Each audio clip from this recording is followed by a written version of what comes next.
look this morning at Mark chapter 4 and the sowing of the seeds. It's pretty dramatic statement, isn't it? I'm glad you came today. A lot of movement and colour in that one. Excitement. Throwing seeds on the ground.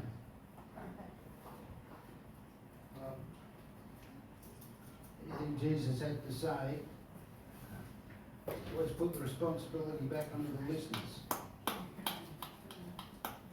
went out into a boat and he sat in it and he taught them many things by parables. Listen, the farmer went out to sow. He scattered the seed and the birds came and ate it up. Some fell in rocky places, didn't have much soil. Sprang up quickly, but because the soil was shallow, it didn't grow.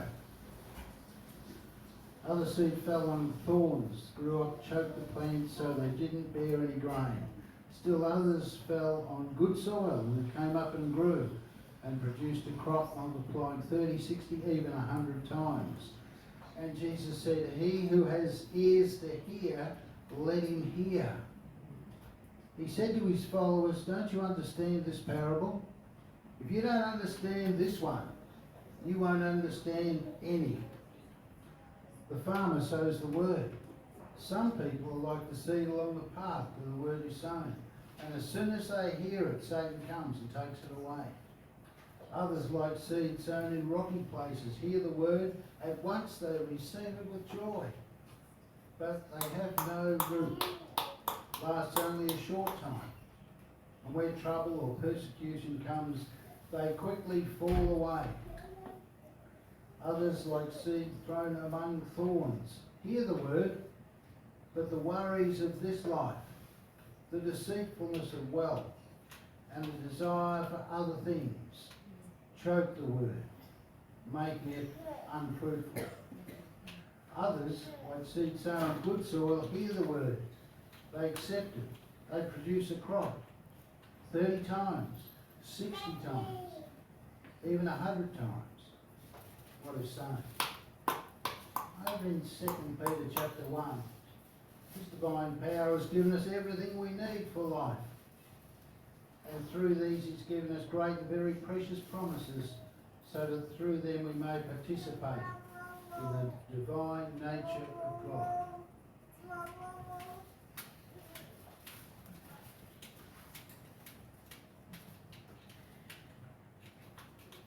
So it's really a parable of varieties of soil.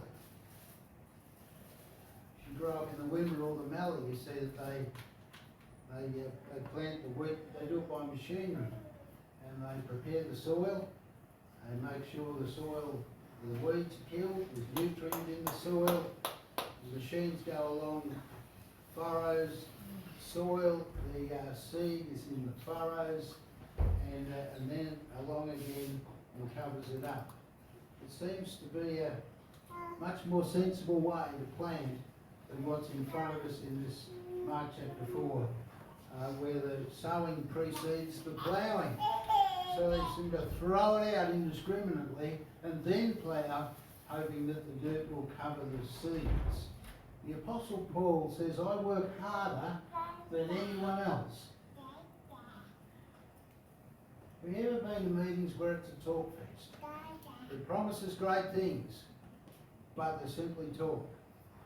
And the Apostle Paul writes, and he says, the kingdom of God is not about words, it's about power, about things happening. If you read philosophies and interesting comments on life, you find there's a lot of words. When you read the Gospels, you find Jesus came in and he changed things. He made things happen. His love for people was something that couldn't be put off, but it changed things. And everywhere he went, people knew wherever he was, something was going to happen. Apostle Paul says, I work harder in ministry than anyone I know. In places there's a hyper grace preaching around that God's never upset with you, He's never frustrated with you, He never thinks poorly about you. I think there are requirements that God has if we're Christians. I think if people would read the New Testament and read the Gospels, they'd realise that if we follow Jesus, our whole definition changes. And there are expectations upon us by God Himself. He gives us the promises. He gives us the Spirit. He gives us everything we need for life. But He has His expectations. 1 Corinthians 3:9, Paul writes, we are God's paddock, and God sows into us looking for a good crop. In John 15, Jesus said, the people that don't produce anything, they're like branches of a used vine. They're cut off, they're gathered up, they're put in a place and they're burned. They're useless. He said, I'm looking for a crop. And if you're linked up to me, he says, inevitably you will produce good fruit. Let's look at ourselves today and ask the question, how can I leverage where I am so I'm more productive in the future? Because God is not an idol up there somewhere just looking. He's looking expectantly to every one of us. If there's anyone here who's a Christian today, God has expectations of you, that you're in ministry, you're producing, not just thinking nice thoughts or praying some nice prayers, but they have an end result where things actually happen. In this parable, Jesus uses the word hear or ears 10 times. He's saying to them, listen attentively. I'm telling you that God will give you a word. God will give you an idea. God will give you a ministry that will what? Bear fruit. Some people lose it. They think it's nice, they're entertained, but they don't follow through. Isn't it great to meet people that follow through? My heart just rejoices when you finally meet somebody who follows through on what they promise. I'm only responding to 30% of my ministry potential. I've failed in 70% of my life. If I'm only doing 60%, I've failed in 40% of my life. There's so much more we could be doing. There's so much more God expects. Every Christian is a minister. Every Christian should be producing. Every Christian should be relying on God to such an extent that we're actually seeing things happen. Jesus said, take heed to what you hear, for what you hear can become a seed. For it's out of the abundance of the heart that the mouth speaks. A friend that I had years ago went along to Richmond Football Club and he gave them the impression, the leadership there, he'd like to be the chaplain of the Tigers. And the coach there said at the time, he said, the boys are running around the oval. You join them. I want to see how you go. And so he did. He ran around the oval with them. He just finished that section and the coach said to him, go over there and do the exercises those guys are doing. And he kept him on the move for hours. And then after that they said, yeah, we'll take you on temporarily and see how you go. But when he tells the story, he said, if I couldn't run with the men, then I would have been sitting with the boys. They wouldn't have given me a chance. One of our good friends was chaplain of the Bulldogs. And I said to him one day, those boys are pretty fit. I said, how many days a week would they be in the gym? He said, they're in the gym every day. You see what I mean? The people who achieve something actually put out. And they believe and they follow through. And Jesus looked at his followers and he expected them to produce something. To go somewhere, to be something, to have an effect for change. One person inclined to attend church every Sunday said to the pastor, what is it that you do? I've never heard you preach a sermon that was empty. What is your secret? And the minister said, I read the word occasionally. He said, no, it's got to be some secret because every time you speak, it really hits my heart. What do you do that others don't do? And the minister said, he said, I don't know if you're really interested. I don't know if I do much different than anyone else. But he pursued it. He said, no, there's something different about you. There's something you do in your preparation, your life, your behaviour, your lifestyle. There's something significant that you do. Anyway, he kept pushing me. He kept pushing me with this question. And eventually this minister said, he said, I read the New Testament. He said, well, I read the New Testament too. Well, I don't speak like you speak. How often do you read the New Testament? He said, oh, I read it through carefully once a week. Does anyone know how many chapters there are in the New Testament? A lot. Does anyone know how many chapters a day you'd have to read the whole thing through in a week? A lot. I reckon if you're a good reader, an experienced reader, somebody who's really applied themselves to reading, it would take over an hour a day to read 40 chapters. If you read it carefully and thoughtfully and study it, you're looking at least 2 hours a day. Who wants to put in that time? Well, God's looking for you to put in that time. I reckon God is looking at us and He's saying, what are you doing with all I've given you? I've given you my promises, I've given you my spirit, I've given you my written word, I've given you a fantastic legacy of great Christian people to inspire you. What are you doing with that? Are you lamenting what could have been? Or are you taking a few risks, actually expecting God to do something? See, whatever's in my heart, whatever's in your heart, that's what's going to come out. But we can't minister anything we haven't got. Doesn't matter if we were raised in a church sleeping under the pew. If our faith is not real faith, we'll never see anything really happen. You look at the creation of the world, and God didn't say, look, it just happened. He planned for it, and then He spoke it into being. But it was a process within the life of God. If you look at your watch, you can see it just didn't appear. There was a watchmaker who imagined what he could do in his mind. He worked it out, he planned it, he got it together, and he made it. Microphones don't just appear on seats. But somebody sometime back in the past said, I think if we did this and this and this and this, we could come up with something that could amplify the human voice. If I said to you, what is a dog? Probably none of us here think of the letters D-O-G. But every one of us would think of a picture of a dog that we know, a dog that we like, a dog that maybe recently was right in front of us. We see the picture. And I think that's the primary thing that God's saying to us. He says there's a seed in your heart, there's a word in your heart, but what is it showing you? What's the picture of what you want to see? Where do you want to get to from here? What are you doing today to work towards that, making that happen? God puts a picture inside every one of us, and He watches to see, will we be distracted? Will we get caught up in incidental things? Will the worries of the world bear down upon us? Will there be thorns and concerns that restrict that picture of God within us? And He delights to see ministry when it happens. Well, just a few short years ago, I drove a little girl, probably 7 years old, to a counselling session.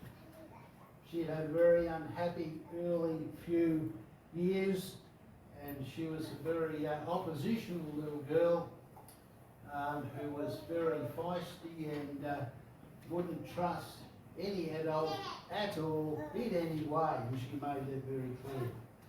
But she did get in the car, and she did trust me to take her to the counsellor. She's sitting in the back seat complaining she's not sitting in the front seat, of course, as they do. After I'm aware, she's very quiet. It was recently her birthday, and she had a makeup set given to her. And as I stopped the car and got out, I realised she'd been opened up and she'd been playing with this makeup.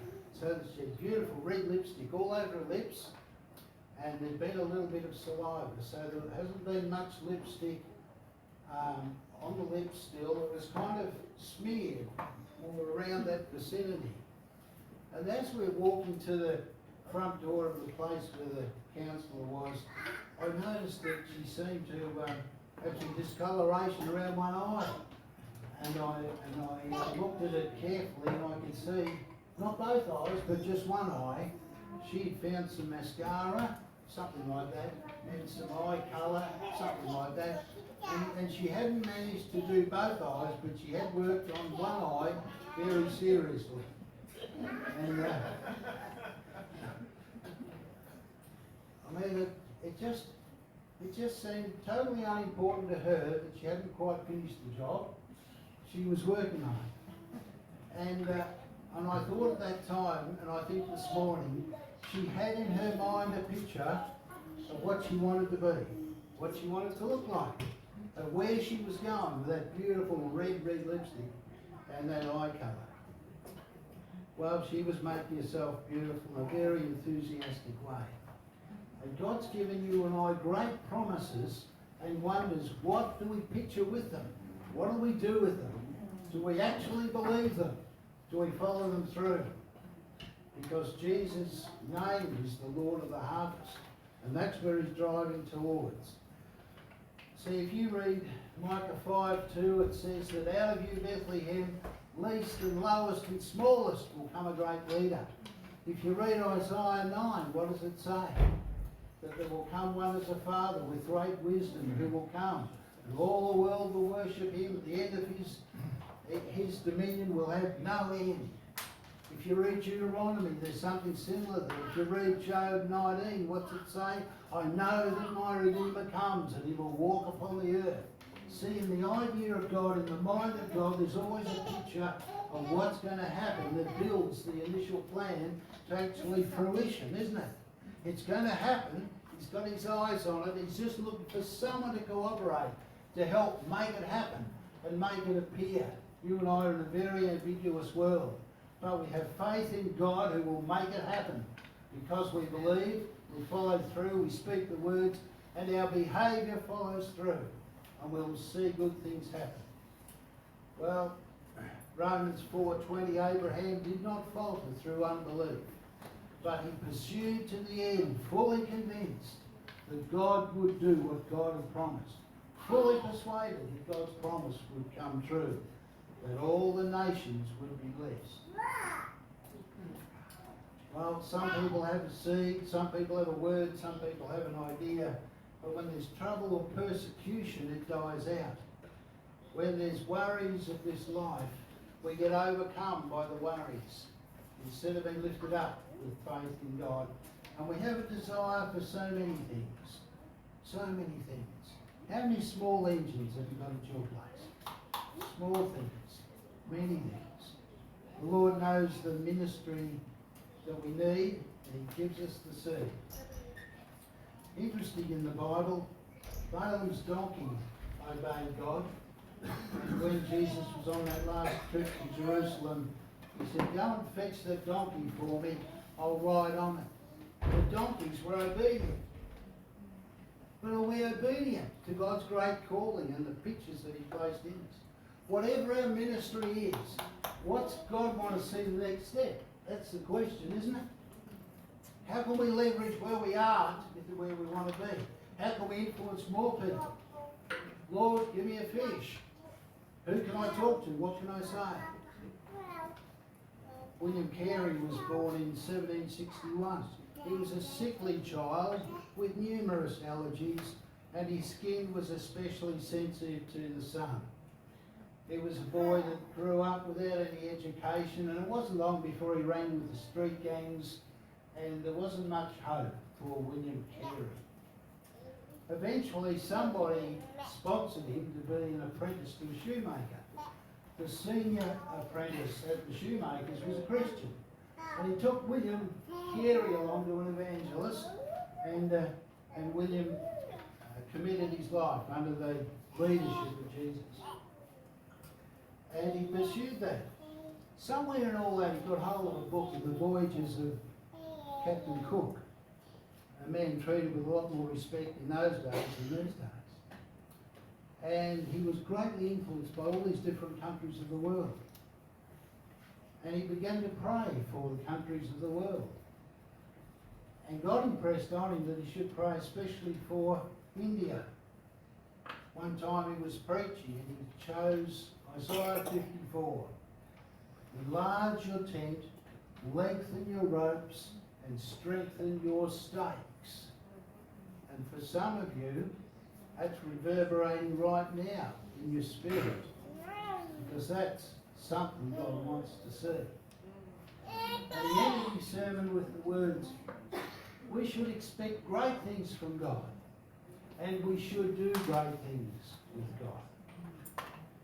But discouragement is an occupational hazard for every Christian. And it's an occupational hazard for every one of us that has anything to do with any ministry. William Carey, in his first years in India, he said, I've travelled over here for 5 months with ungodly men around me. I've got here, it took me 5 months to learn the language, and now look what happens. His wife was steadily going insane, ranting and raving. His 4 children contracted and were subjected to all sorts of complaints that you get in the tropics. And the local authorities opposed everything he tried to do. He talked to people about Jesus and no one wanted to listen. He taught and he preached and there was no response at all. And he writes in his diary, he said, I have no earthly thing to depend on, only God. His co-worker absconded with the funds, and for money sent out from England, he was able to establish a printing house. And so he printed he worked on the language, and he printed some grammar books and dictionaries. He was away in a distant area, and a fire came through and destroyed the printing house. The grammars, the dictionaries, the steelworks melted, and all of the paper that he had, and the typeset that was ready to print, it was all ruined and destroyed. So the word went back to England that this had happened. People, as they usually did, raised a lot of money and sent it out. He rebuilt the print shop. Volunteers came out to help him. And so he printed Bibles in 44 different languages, and he was quite an achiever in India. He never returned to England. He founded 100 different schools in rural India. Has anyone ever been to rural India? Yeah. It's rural, isn't it, Di? It is really rural. They Rustic. the forest with carpet and keep carpet and flatten it out, and that's what they keep the fire going with. Yeah, thank you for that. No, sincerely, that's what they do in Ezekiel. When you read Ezekiel, 6 centuries BC, that's what they did. And they're still doing the same thing today in rural India. Yeah. So it was there.